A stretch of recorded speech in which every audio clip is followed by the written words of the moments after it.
Assalamualaikum warahmatullahi wabarakatuh.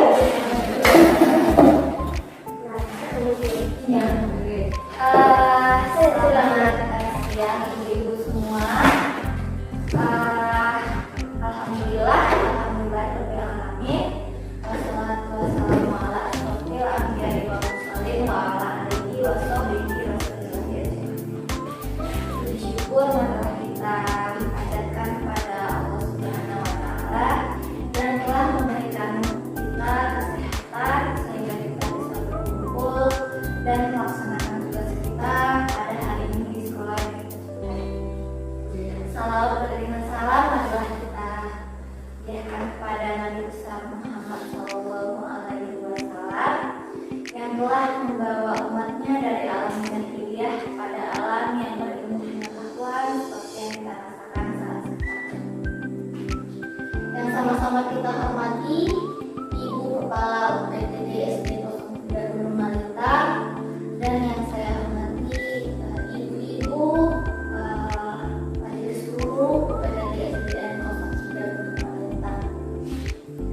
Baiklah ibu-ibu, pada kesempatan ini saya akan melakukan aksi nyata modul 1.4 pada materi calon guru penggerak angkatan 7, yaitu tentang budaya positif.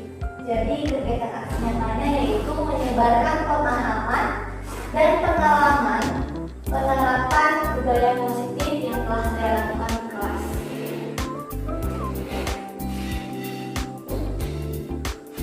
Selamat datang ibu-ibu hebat. Mari kita berkolaborasi dan saling mendukung demi mewujudkan disiplin positif di sekolah ini.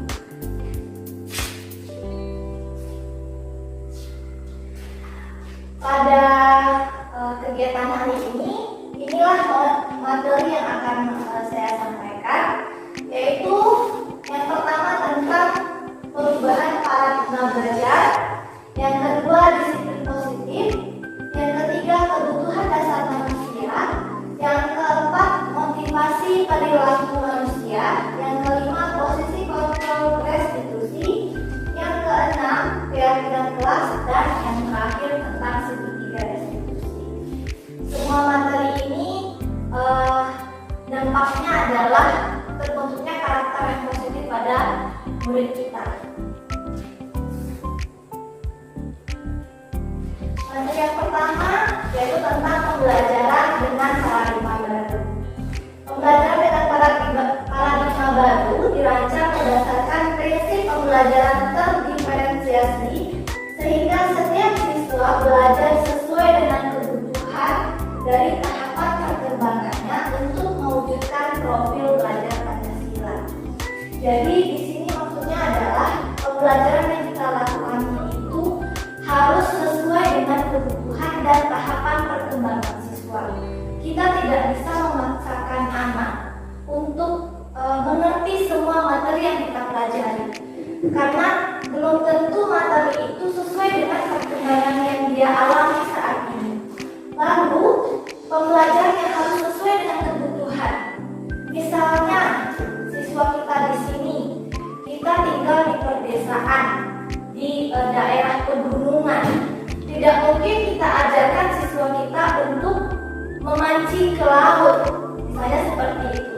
Atau kita paksa siswa kita untuk semuanya bisa matematika, semuanya harus bisa IPA, semuanya harus bisa olahraga lari, misalnya seperti itu.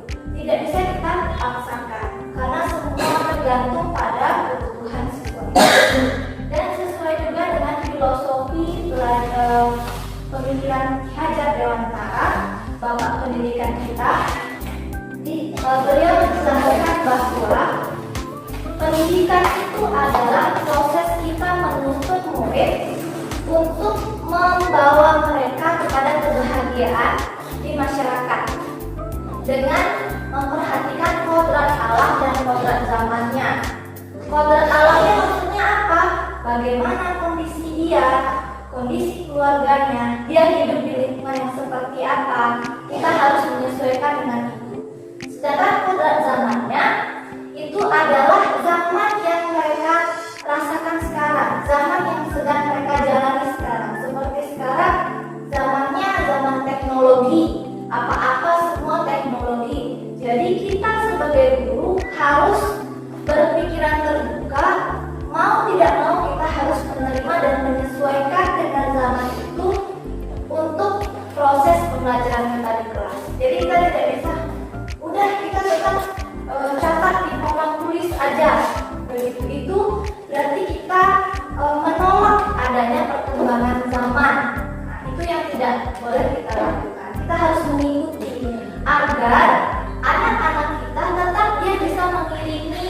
Bagaimana perkembangan zaman saat ini dan anak kita tidak tertinggal. Mereka siap untuk nanti terjun di masyarakat. Lalu yang kedua tentang disiplin positif. Dalam budaya kita, makna kata disiplin dimaknai menjadi sesuatu yang dilakukan seseorang pada orang lain untuk mendapatkan kepatuhan. Kita cenderung menghubungkan kata disiplin dengan ketidaknyamanan. Saya yakin ketika kita mendengarkan kata disiplin, yang terlintas di pikiran kita adalah aturan. Benar Ibu-Ibu? Iya, aturan harus dipatuhi. Itulah yang kita bayangkan ketika kita mendengarkan kata disiplin. Sedangkan sebenarnya kedisiplinan itu bukan itu. Disiplin positif itu bukan itu. Jadi mari kita coba mulai dari sekarang kita ubah pemikiran kita tentang disiplin itu adalah sebuah ketidaknyamanan, sebuah keterpaksaan. Kita coba untuk mengubahnya. Sebagai seorang pendidik, tujuan kita adalah menciptakan murid yang memiliki disiplin diri sehingga mereka dapat berperilaku sesuai dengan nilai kebajikan yang universal dan memiliki motivasi intrinsik. Jadi, inilah yang dimaksud dengan disiplin positif. Disiplin positif itu adalah adanya keinginan dari dalam diri siswa itu sendiri, dari dalam diri manusia itu sendiri untuk melakukan sesuatu sesuai dengan keyakinan yang mereka yakini. Contohnya begini Ibu. Misalnya kita pasti semuanya tahu berpenampilan rapi itu bagus, ya kan Bu? Ya, bajunya rapi, pakai kerudung, pakai sepatu, pergi ke sekolah kan Bu, itu adalah penampilan guru yang ideal, seperti itu. Itu adalah keyakinan kita kan Bu, yang kita yakini seperti itu. Tidak ada kan orang lain yang memaksa kita untuk pakai baju ini ke sekolah? Atau ada Bu? Nah, nggak ada ya Bu ya. Kita pasti, oh ya kita mau ke sekolah nih, tampilnya harus rapi. Secara tidak ada paksaan, ada dari dalam diri kita sendiri, kita sudah berpakaian seperti ini. Itu kita sudah disiplin positif namanya. Nah, sedangkan kalau yang sebenarnya yang biasanya kita lakukan, anak yang tidak mereka pakai baju seragam, tapi bajunya keluar atau celananya sama bajunya beda, misalnya seperti itu, kan Bu? Berarti belum ada motivasi intrinsik mereka untuk berpenampilan rapi. Nah, itulah yang akan kita munculkan, yang akan kita tumbuhkan, termasuk pada keyakinan-keyakinan yang lain, misalnya kesadaran mereka untuk belajar atau kesadaran mereka untuk datang tepat waktu ke sekolah, mengerjakan tugas. Jadi tujuan disiplin positif ini adalah tugas kita sebagai guru menuntun anak untuk menumbuhkan motivasi intrinsik di dalam dirinya untuk melakukan sesuatu sesuai dengan nilai-nilai kebajikan. Nilai kebajikan itu contohnya apa? Kesopanan, terus kerapian, ketaatan, itu adalah nilai-nilai kebajikan.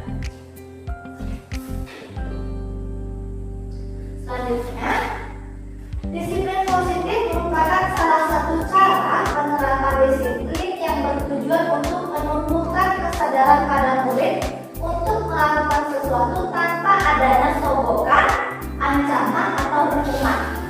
Jadi kita berharap murid itu melakukan sesuatu memang kehendak dia sendiri. Misalnya anak itu membuat tugas dengan baik dan tanpa kita paksa. Kalau kamu nggak bikin tugas, besok ibu suruh kamu lari keliling lapangan. Berarti itu masih ada ancaman dari kita ya Bu. Kalau bisa yang kita munculkan adalah mereka membuat tugas mereka sendiri dengan baik atas kesadaran mereka sendiri. Nah, itulah tujuan kita. Selanjutnya, kebutuhan dasar manusia. Ada 5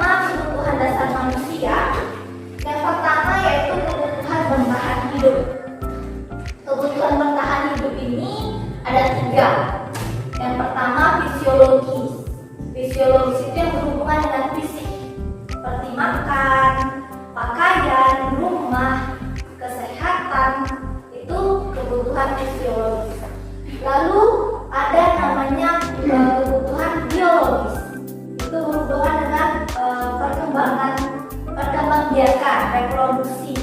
Lalu ada yang namanya psikologis. Psikologis berarti yang berhubungan dengan kejiwaan, perasaan, kenyamanan. Nah, itu kebutuhan bertahan hidup. Yang kedua, kebutuhan kasih sayang dan rasa diterima. Contohnya adalah mungkin kita pasti pernah mengalami di kelas anak-anak yang suka mencari perhatian. Seperti mungkin dia membuat masalah, dia suka ganggu temannya atau dia tidak pernah buat PR. Pokoknya dia pengen kita perhatian saja sama dia. Berarti kebutuhan kasih sayang dan rasa diterimalah yang perlu dia dapatkan selama ini. Makanya dia minta untuk diisi kebutuhan itu. Yang ketiga, penguasaan. Penguasaan ini adalah kebutuhan untuk dia bisa memimpin. Dia bisa menghandle diri dia sendiri. Dia ingin diberi rasa kepercayaan. Nah, itulah kebutuhan penguasaan. Lalu kebebasan, kebutuhan untuk memilih. Memilih misalnya dia ingin hari ini dia ingin belajarnya tentang menggambar misalnya. Lalu kita paksa dia, tidak, sekarang kamu harus matematika. Sedangkan dia ingin memilih apa yang dia mau. Lalu yang terakhir, kesenangan. Kesenangan ini mungkin kalau di kasusnya di kelas kita anak-anak yang suka mengganggu temannya, lalu dia senang setelah temannya nangis, dia merasa senang gitu. Nah, dia colek-colek temannya, hanya colek-colek saja. Berarti dia sedang memenuhi kebutuhan untuk kesenangannya, kesenangan diri dia pengen bersenang-senang dengan teman-temannya. Jika kelima kebutuhan dasar ini belum terpenuhi, Bu, salah satunya saja, yakinlah pasti akan terjadi sesuatu pada anak itu. Misalnya akan ada perilaku dia yang melenceng karena dia sedang memenuhi kebutuhan yang 5 ini. Tapi jika kelima kebutuhan ini sudah terpenuhi di rumah maupun di sekolah, anak itu dia akan bagus gitu, akan sesuai dengan seperti yang kita harapkan. Lanjut, motivasi perilaku manusia berhubungan dengan kebutuhan dasar tadi. Apa yang kita lakukan itu ada tujuannya, ada alasannya, ada motivasinya. Motivasi merupakan dorongan yang timbul dari diri seseorang secara sadar atau tidak sadar untuk melakukan sesuatu tindakan dengan tujuan tertentu. Misalnya seperti yang tadi, kita berpakaian rapi supaya senang dilihat oleh murid-murid kita sama teman-teman kita. Berarti kan ada motivasinya ya kan, Bu? Nah, itulah ya motivasi manusia. Motivasi perilaku. Ada 3 hal yang memotivasi perilaku manusia. Yang pertama yaitu mereka melakukan itu untuk menghindari ketidaknyamanan, menghindari hukuman. Misalnya anak kita datang ke sekolah tepat waktu bukan karena dia ingin dia cepat, tapi karena dia takut kena hukum.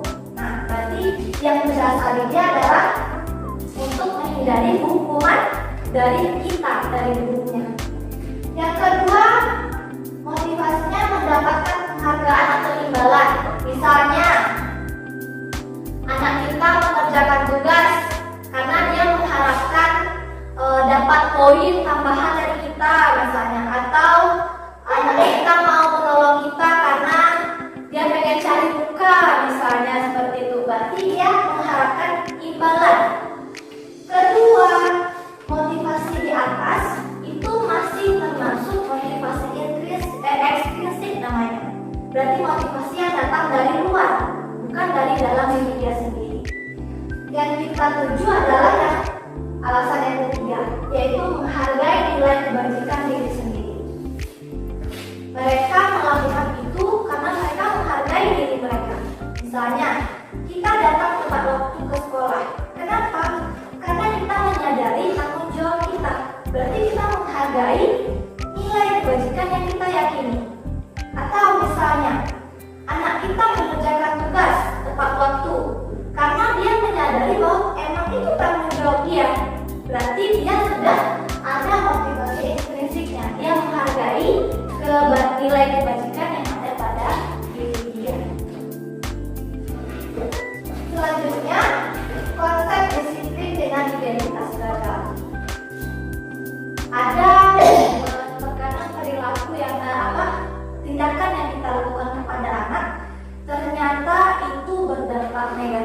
pada karakter anak kita tanpa kita sadari, ibu-ibu.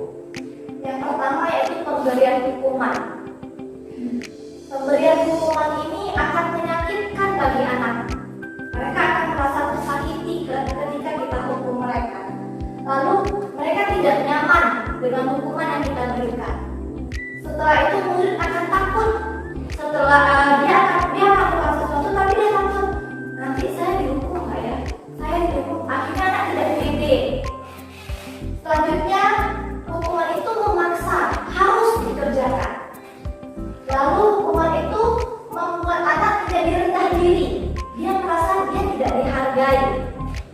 Dan yang terakhir, akhirnya murid akan menyembunyikan kesalahannya. Dia tidak terbuka dengan kita. Jadi dia tidak jujur. Hukuman ini biasanya kita lakukan, biasanya bentuk hukuman itu adalah tidak sinkron dengan kesalahan yang dia lakukan. Contohnya, misalnya anak kita terlambat datang ke sekolah. Apa yang kita lakukan kepada mereka? Kita suruh mereka menguntit sampah misalnya. Berarti itu tidak sinkron, Bu. Itu adalah hukuman yang kita berikan kepada mereka. Tapi yang seharusnya kita lakukan yang bagaimana? Misalnya mereka datang terlambat. Kalau mereka datang terlambat, berarti mereka tidak tepat waktu, kan, Bu? Apa yang akan kita berikan kepada mereka? Kita kurangkan waktu istirahatnya. Berhubungan kan dengan waktu, itu yang seharusnya kita lakukan. Tidak menghukum kamu terlambat, kamu pergi sampah. Kamu terlambat, hormat bendera, misalnya seperti itu. Lalu masih banyak konsep disiplin yang memiliki identitas gagal, yaitu pemberian penghargaan. Saya pun kaget ketika mendapatkan materi ini. Ternyata pemberian penghargaan ini kurang efektif, tidak baik untuk membentukkan karakter siswa untuk jangka panjang, karena penghargaan ini tidak efektif. Yang kedua, akan merusak hubungan, membuat rasa iri antara mereka berteman.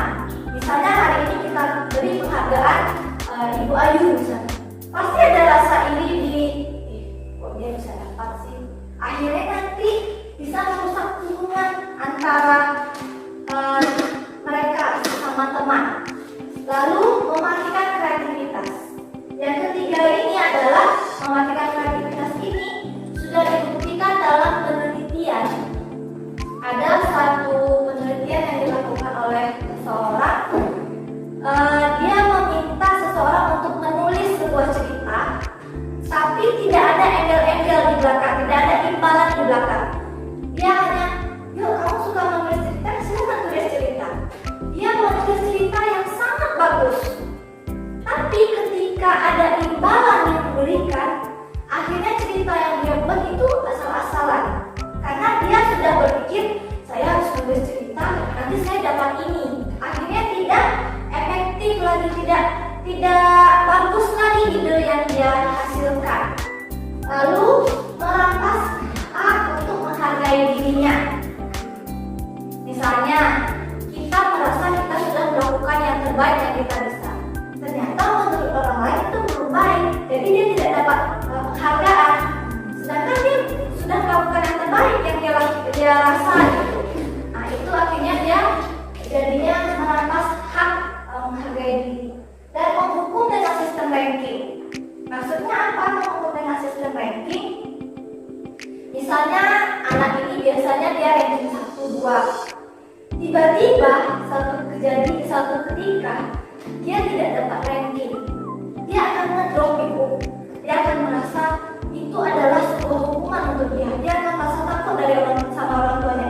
Kamu gak dapat ranking lagi kan? Makanya kamu main. Akhirnya secara tidak langsung kita sudah menghukum anak dengan ranking. Itulah kenapa penghargaan ini ternyata ada efek negatifnya. Selanjutnya, ini konsep disiplin dengan identitas sukses. Yang pertama yaitu kita memberikan konsekuensi. Konsekuensi ini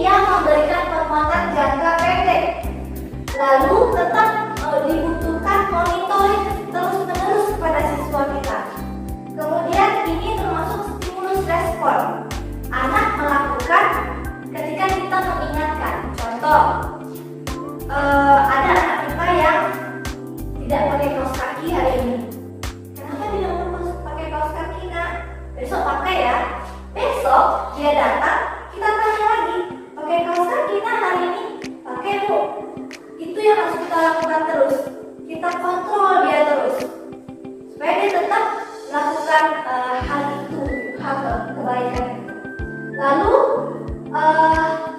tetap ada efek negatifnya ya Bu, kehilangan waktu untuk memenuhi kesalahan. Misalnya ketika anak itu tidak pakai kaos kaki, lalu kita ingatkan terus harus pakai kaos kaki, harus pakai kaos kaki. Dia tidak sadar kenapa saya harus pakai kaos kaki, karena dia tidak pernah merenungkan apa alasan guru menyuruh dia untuk pakai kaos kaki.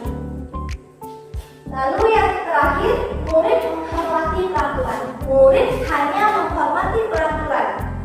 Dia tidak menyadari nilai kebajikan yang ada di balik peraturan itu. Dia hanya mematuhi peraturan saja. Nanti di sekolah dia misalnya dia lanjut ke SMP misalnya. Di SMP bisa saja dia tidak pakai kaos kaki lagi karena tidak ada aturan misalnya di SMP seperti itu. Itu kalau kita berikan konsekuensi. Yang terakhir yaitu restitusi. Restitusi ini penguatan jangka panjangnya bagus. Ini akan tertanam di dalam diri siswa selama-lamanya insya Allah. Yang kedua, murid bertanggung jawab atas diri dia sendiri. Jadi dia misalnya memakai kaos kaki, pakai sepatu, karena dia ingin jadi murid yang disiplin misalnya. Dia ingin pergi sekolah itu rapi, berarti itu dari diri dia sendiri. Dia bertanggung jawab atas diri dia. Ini termasuk teori kontrol. Teori kontrol ini adalah teori yang menumbuhkan motivasi intrinsik pada diri seseorang. Selanjutnya, mendorong disiplin positif. Itu adalah tujuan kita tadi. Dan murid dapat memperbaiki kesalahan. Karena pada restitusi ini nanti ada langkah-langkahnya yang saya akan jelaskan. Pada restitusi ini kita akan ada dialog dengan siswa, membuat mereka menyadari apa kesalahan yang telah mereka lakukan, lalu mencari solusi bagaimana cara dia untuk memperbaiki kesalahannya. Itu yang restitusi. Pendekatan restitusi adalah sebuah cara menanamkan disiplin positif pada murid. Restitusi adalah proses menciptakan kondisi bagi murid untuk memperbaiki kesalahan mereka, sehingga mereka bisa kembali pada kelompok mereka dengan karakter yang lebih kuat. Jadi ini adalah proses untuk menyelesaikan permasalahan atau kesalahan-kesalahan yang dilakukan oleh murid kita. Ciri-ciri restitusi, yang pertama, restitusi itu tidak menebus kesalahan, tapi untuk belajar dari kesalahan. Jadi anak ini dia tidak menebus kesalahan dia, tapi dia harus belajar dari kesalahan yang dia lakukan. Dia harus menyadari dulu, oh iya saya salah, berarti besok saya tidak boleh lagi seperti ini. Karena kalau saya lakukan, orang lain akan rugi, saya akan rugi. Nah, dia menyadari kesalahannya. Yang kedua, restitusi itu memperbaiki hubungan. Karena restitusi ini dia tidak membuat kita tidak ada saingan antara dia dengan temannya. Dia cukup menjadi diri dia sendiri dan dia bertanggung jawab atas diri dia. Tidak ada persaingan di situ. Dan ketiga, restitusi adalah tawaran bukan paksaan. Nanti dalam proses restitusi ini kita akan berdialog, lalu kita tanya, jadi menurut kamu apa solusinya? Berarti itu kan sebuah tawaran, bukan kamu harus lakukan ini, itu paksaan namanya. Jadi kita memberikan tawaran kepada mereka. Terus restitusi ini menuntut untuk melihat ke dalam diri. Kita akan minta anak, menurut kamu itu baik atau tidak? Kita tanyakan kepada mereka, menurut kamu ini baik atau tidak? Nah, kamu melakukan ini baik atau tidak? Lalu restitusi itu mencari kebutuhan yang mendasari tindakan. 5 kebutuhan tadi kita harus cari. Berarti anak ini melakukan itu kenapa? Apa dari 5 kebutuhan tadi yang belum terpenuhi sehingga dia melakukan hal itu? Lanjut, restitusi fokus pada karakter bukan tindakan. Ini adalah tujuan kita ya Bu. Kita membentuk karakter yang baik, bukan anak itu baik dia berperilaku di depan kita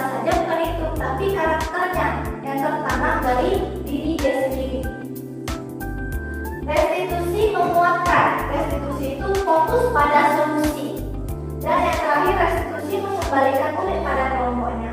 Maksudnya yaitu ketika kita memberikan hukuman kepada murid, mereka pasti akan merasa malu di depan teman-temannya. Jadi ketika nanti mereka akan kembali kepada teman-temannya, masih ada rasa malu di dalam diri dia. Tapi dengan restitusi ini, dia akan tetap pede bersama dengan teman-temannya. Dia tidak akan rendah diri. Ini perbedaan antara hukuman, konsekuensi, dan restitusi. Contoh kasusnya yaitu murid yang sering tidak membuat PR. Itu contoh kasusnya ya Bu. Hukuman yang bentuknya hukuman, contohnya adalah guru menghukum murid dengan hormat bendera selama 15 menit. Sedangkan kasusnya dia tidak buat PR ya Bu. Kita hukum dia untuk hormat di bendera selama 15 menit. Atau kita marahi murid itu sehingga dia takut dan malu. Berarti kan tidak ada kaitannya dengan kesalahan yang dia lakukan. Sedangkan kalau kita berikan konsekuensi kepada dia, guru memberikan konsekuensi agar siswa mengerjakan PR saat jam istirahat atau mengerjakan sebanyak 3 kali lipat. Yang kedua, atau guru tegas dan siswa mematuhi peraturan. Itu contoh konsekuensi. 3 kali lipat kita suruh mereka untuk mengerjakan tugas itu. Jadi masih ada paksaan sedikit. Tapi sudah ada kaitan dengan kesalahan yang dia lakukan. Ya kan Bu? Dia tidak buat PR, berarti dia harus kerjakan di jam istirahat. Otomatis jam istirahatnya jadi berkurang kan? Tapi ada kaitannya. Sedangkan yang restitusi adalah guru menanyakan keyakinan kelas dan atau keyakinan dirinya serta membantu mencari solusi. Misalnya ada murid yang tidak buat PR, kita panggil ke depan, lalu kita tanya, sebenarnya kita sebelum melakukan restitusi ini ada yang harus kita lakukan di kelas, yaitu membuat keyakinan kelas.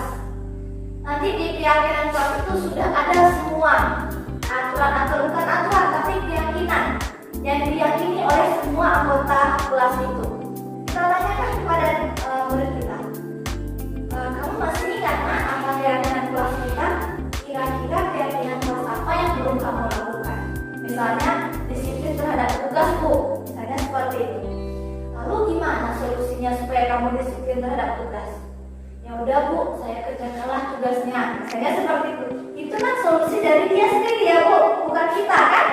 Kita hanya menanyakan, dia yang memberikan solusi. Nah itu yang kita inginkan. Dia bertanggung jawab atas apa yang sudah dia lakukan. Bukan kita yang maksa, kamu nggak bikin tugas, berarti kamu harus kerjakan tugas itu. Nah, itu masih termasuk ke konsekuensi. Itulah perbedaannya. Lalu dalam restitusi itu ada 5 posisi kontrol. Ini adalah posisi kita sebagai guru ya Bu. Posisi kita sebagai guru. Kita bisa nanti merenungkan kita sudah masuk di posisi yang mana. Yang pertama itu adalah posisi penghukum. Posisi penghukum ini biasanya cara berbicaranya keras, terus agak menyakitkan bagi murid. Kata-katanya menyakitkan bagi murid. Misalnya anak itu tadi tidak bikin PR, kamu nggak bikin PR, jadi kamu keluar sana, nggak usah ikut belajar hari ini. Nah itu contoh dari penghukum. Lalu membuat rasa bersalah. Ini gurunya baik Bu, bicaranya pelan, tapi juga agak menyakit di hati anak. Misalnya seperti ini. Misalnya murid saya Zahira, Zahira, kenapa nggak buat PR nak? Kamu nggak buat PR, sedih Bu loh, kamu nggak buat PR. Kita membuat anak merasa bersalah terhadap kita. Itu nanti akan membuat anak jadi kecewa terhadap diri dia sendiri Bu. Nah akhirnya nanti pembentukan karakternya juga tidak baik. Dia jadi tidak pede, dia merasa saya ini nggak baik. Saya membuat orang lain kecewa terus.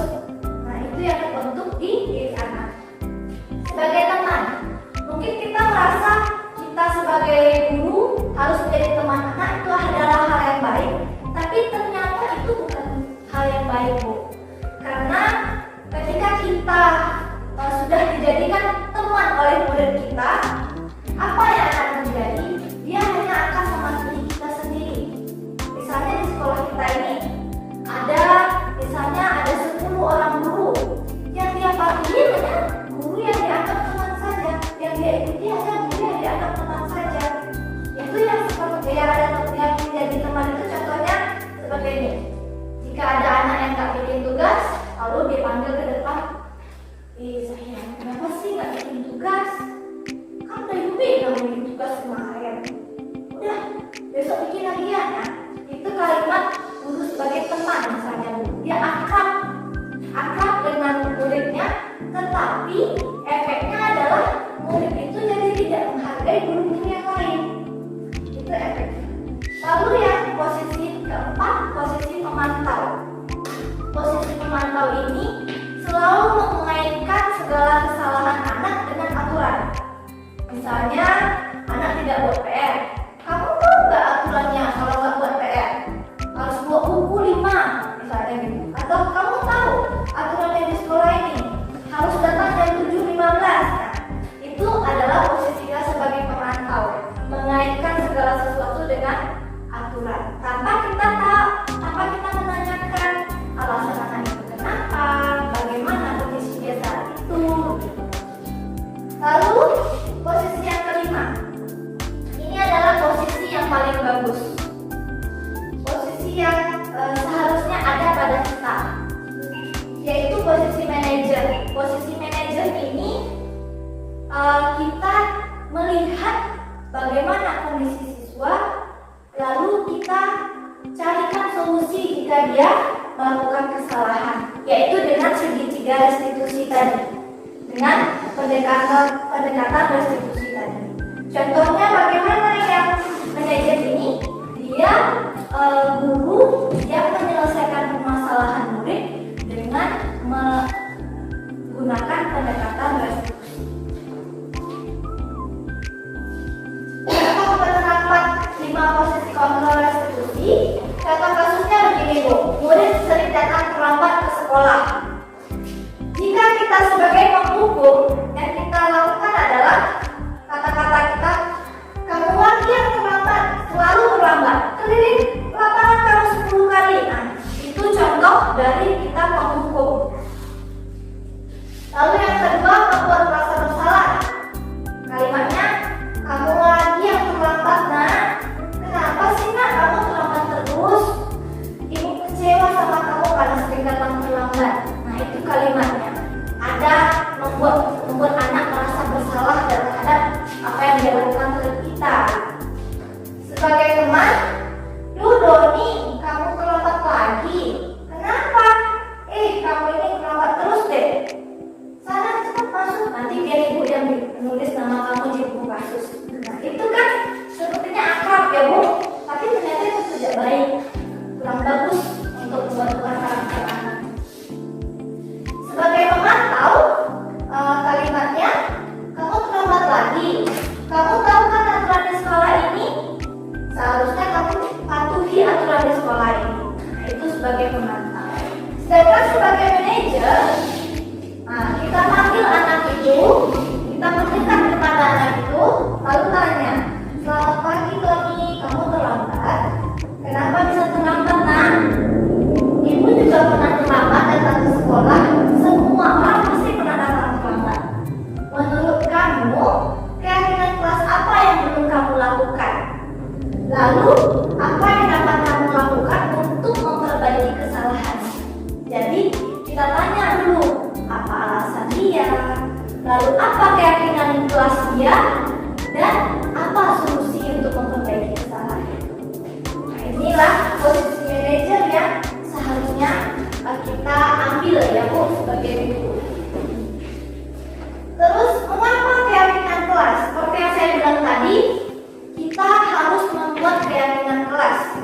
Keyakinan kelas beda dengan aturan, beda dengan kesepakatan.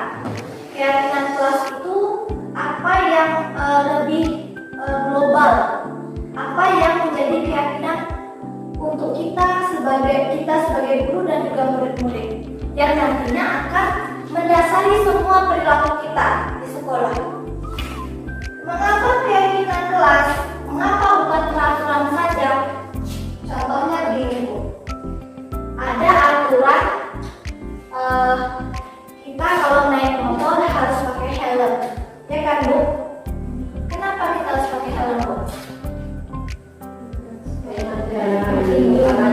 Supaya kalau kita jatuh, kepala kita terlindung. Berarti untuk keselamatan ya Bu. Kita meyakini itu Bu. Iya. Contoh lagi, dulu waktu kita COVID Bu, kita wajib pakai masker semua, cuci tangan. Semuanya melakukan Bu. Iya. Untuk apa tujuannya Bu? Supaya kita tidak terpapar virus COVID. Untuk kesehatan. Semua aturan-aturan ini itu merujuk kepada keyakinan. Kita yakin kan Bu, kalau kita pakai masker kita akan terlindung dari COVID. Kita yakin kalau kita pakai helm kita akan terlindung dari kecelakaan cedera kepala kita. Itu adalah sebuah keyakinan. Itulah kenapa kita memilih keyakinan, bukan aturan. Nilai-nilai keselamatan atau kesehatan inilah yang kita sebut sebagai suatu keyakinan, yaitu nilai-nilai kebajikan universal yang disepakati secara tersirat atau tersurat, lepas dari latar belakang suku, negara, bahasa maupun agama. Jadi kenapa harus keyakinan kelas? Karena keyakinan itu berpijaknya pada nilai-nilai kebajikan, nilai-nilai kebaikan. Makanya kita ambil keyakinan, bukan aturan. Ya Bu, lanjut. Ini yang sudah saya terapkan di kelas. Kami membuat keyakinan kelas itu saya terapkan awal semester 2 ini, beberapa minggu yang lalu. Yang pertama, langkah saya adalah saya menyadari murid kelas 6, mereka sudah tahu, sudah bisa menilai. Saya tanyakan kepada mereka ingin menjadi murid yang seperti apa? Atau saya juga tanyakan, murid yang baik itu yang seperti apa? Jadi anak-anak saya menuliskan di sebuah kertas karakter murid yang mereka inginkan dan mereka ingin jadi murid yang seperti apa. Mereka tuliskan di kertas itu. Setelah itu ditempel di papan tulis. Setelah ditempel di papan tulis, kami diskusikan bersama. Misalnya ada anak yang mengatakan bahwa dia ingin jadi anak yang pintar, dia ingin jadi anak yang teladan, dia ingin jadi anak yang disiplin, dia ingin jadi anak yang taat terhadap agama. Nah, dituliskannya semuanya Bu. Bahkan ada yang bikin di situ, saya ingin jadi murid yang disenangi oleh guru. Mereka buat di situ. Lalu saya diskusikan dengan mereka. Saya tanya, untuk mencapai keinginan murid yang seperti ini, untuk menjadi murid yang seperti yang kalian harapkan, apa yang harus kita lakukan? Misalnya untuk jadi murid yang pintar, berarti mereka harus belajar dengan tekun, misalnya belajar dengan serius, disiplin mengerjakan tugas. Jadi kami diskusikan bersama, akhirnya dapatlah keyakinan kelas. Ini mereka sudah menempelkan keyakinan kelas yang sudah kami buat. Ditempelkan di tempat yang mudah dilihat. Contoh, misalnya kalau di kelas ini bisa di sana atau di depan sini. Jadi ketika mereka mau keluar, mereka bisa lihat itu. Akan ingat terus dengan keyakinan kelasnya. Ini contoh keyakinan kelas kami. Ini kalimatnya, keyakinan kelas 6. Yang pertama, berdoa sebelum dan sesudah melakukan sesuatu. Yang kedua, saling menghargai dan menyayangi. Yang ketiga, menjaga kebersihan dan kerapian kelas. Yang kelima, bekerja sama dan tolong menolong. Yang keempat, bekerja sama dan tolong menolong. Yang kelima, disiplin dalam berpakaian dan waktu. Yang keenam, belajar dengan tekun dan bahagia. Yang terakhir, senyum, sapa, salam, sopan dan santun. Ini bentuknya adalah universal. Contohnya apa?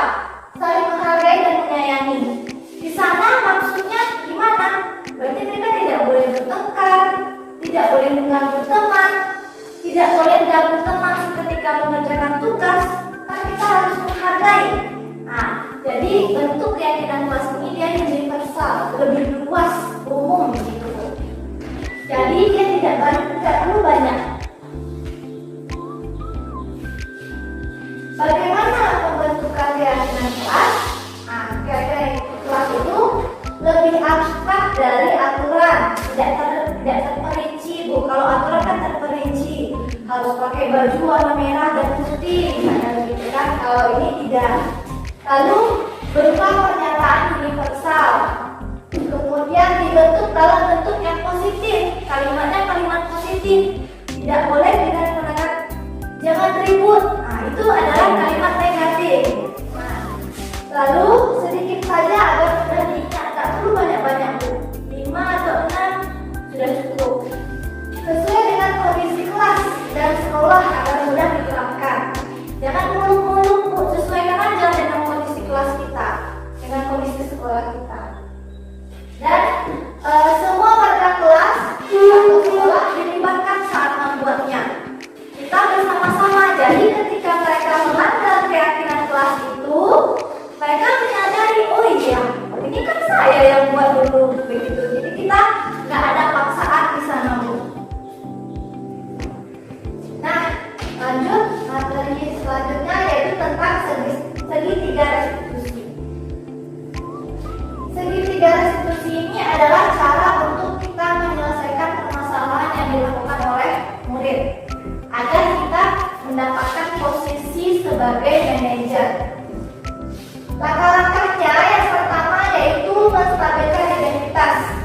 Menstabilkan identitas ini maksudnya yaitu kita yakinkan kepada murid bahwa kita bisa melakukan yang terbaik, atau kesalahan itu bukan sesuatu yang buruk. Nah, kita harus stabilkan identitas dia dulu agar dia tidak merasa bersalah terus pada diri dia karena dia telah melakukan kesalahan. Yang kedua, validasi tindakan yang salah. Kita tanyakan tindakan yang salah itu apa, lalu apa alasannya, kenapa dia melakukan itu. Dan yang terakhir, menanyakan keyakinan. Keyakinan kelas yang sudah kita buat lagi, kita tanyakan ke dia, dengan apa yang telah kamu lakukan, berarti keyakinan kelas apa yang belum kamu lakukan, nah? Yang belum kamu terapkan, nah? Itulah kenapa keyakinan kelas itu penting dalam segitiga restitusi. Nah, ini adalah video ketika saya melakukan menerapkan segitiga restitusi di kelas.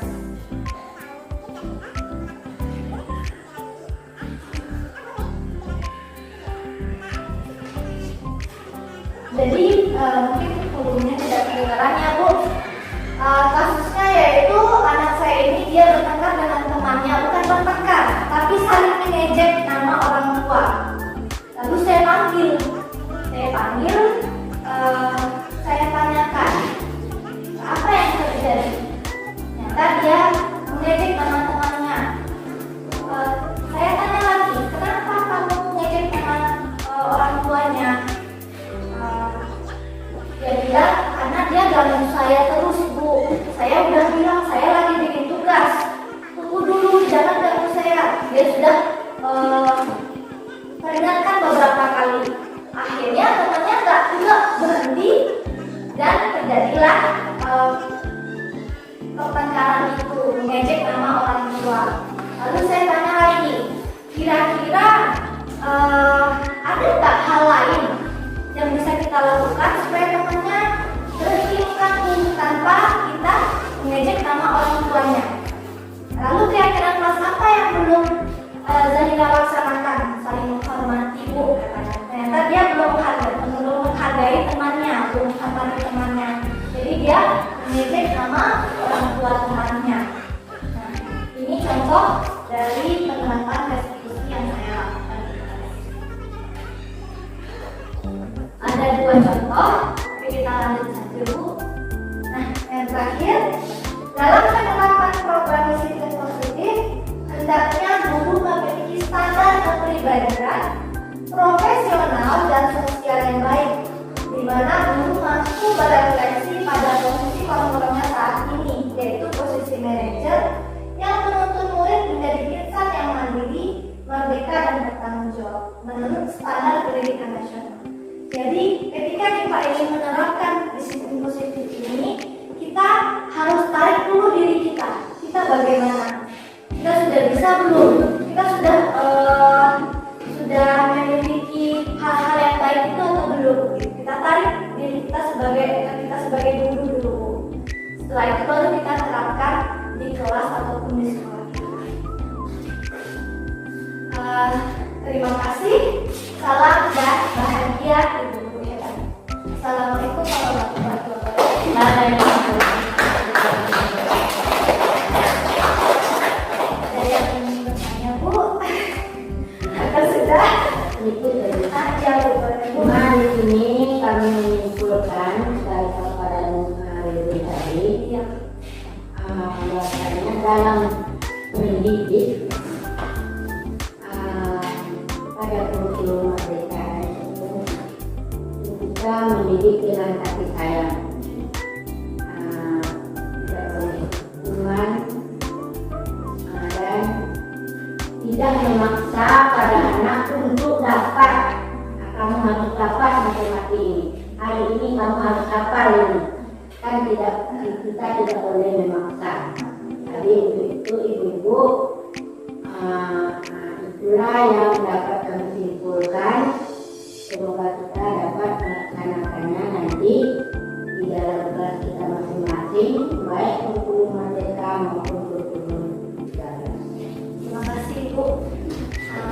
Baiklah, terima kasih Bu Ibu atas waktunya, atas perhatiannya. Saya benar-benar berharap semoga kita bisa berkolaborasi untuk menerapkan disiplin positif ini di sekolah kita, karena tujuan kita adalah karakter profil pelajar Pancasila. Assalamualaikum warahmatullahi wabarakatuh.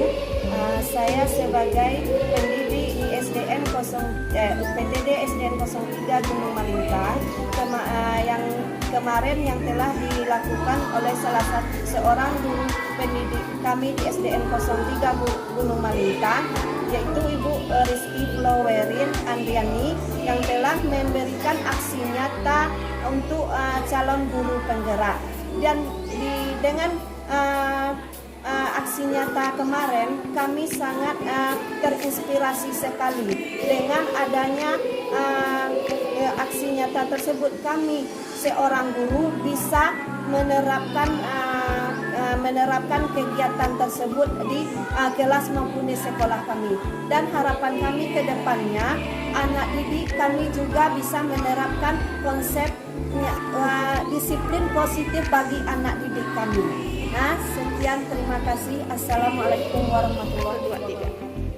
Assalamualaikum warahmatullahi wabarakatuh. Setelah kita sama-sama mendengarkan materi yang dipaparkan oleh Saudari Wirin sebagai calon guru penggerak,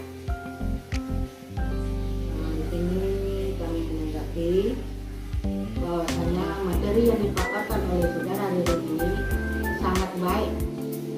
Ini sangat membantu pada pembelajaran kurikulum merdeka ya, K13,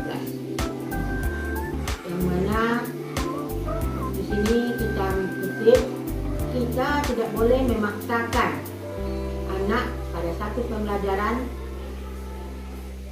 Mendidik anak itu kita harus dengan kasih sayang, dan perhatian kita terhadap anak harus kita lihat latar belakang anak. Jangan sekali-kali kita membentak atau mengeluarkan perkataan kasar kepada anak. Kemudian harapan kami kepada kita semua, kami sebagai kepala KUPT SD 03 Gunung Malintang mengharapkan yang pertama kepada ibu-ibu majelis guru, semoga pembelajaran yang dicontohkan oleh saudari Ririn tadi kita terapkan di dalam kelas kita masing-masing.